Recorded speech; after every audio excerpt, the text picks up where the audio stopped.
تمام زبانوں کی ماں ہے. عربی تمام زبانوں کی ماں ہے. ساری جو روٹس ہیں نا جو مختلف زبانوں کی وہ عربی سے ہی نکل رہی ہیں.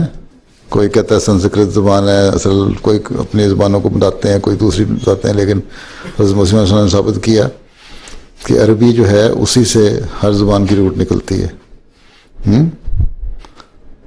اور اس لیے یہ سب زبانوں کی ماں ہے. ٹھیک ہے. اب اس وقت کوئی لفظ تو خاص نہیں مثلا ذہن میں آ رہا. ہاں مثلا عربی میں جو روئی ہے اس کو قطن کہتے ہیں، انگلش میں اس کو کاٹن کہتے ہیں. انگلش سے بھی ایک روٹ نکل آیا، پھر پتہ لگے. اور بہت سارے الفاظ ایک ہمارے بہت بزرگ گزرے ہیں، شیخ محمد احمد صاحب مظہر،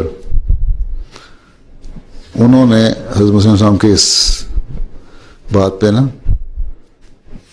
کہ عربی تمام زبانوں کی ماں ہے اور کتاب جو لکھی تھی ان سامنے اس کے اوپر تفصیلی بعض زبانیں لے کے نا مختلف ان کے نکالی ہیں کہ یہ الفاظ جو ہیں ان کی روٹس اس طرح نکلتی ہیں. تم بڑے ہو جاؤ گے تم پھر پڑھ لینا. وہ سنسکرت بھی، انگلش بھی، اور بھی بہت ساری زبانیں ہیں. 6-7 زبانوں میں کیا انہوں نے، 7 میں. ہاں انگلش میں بھی ہے. تو ابھی تھوڑا سا بڑا ہونا پڑے گا تمہیں پڑھنے کے لیے.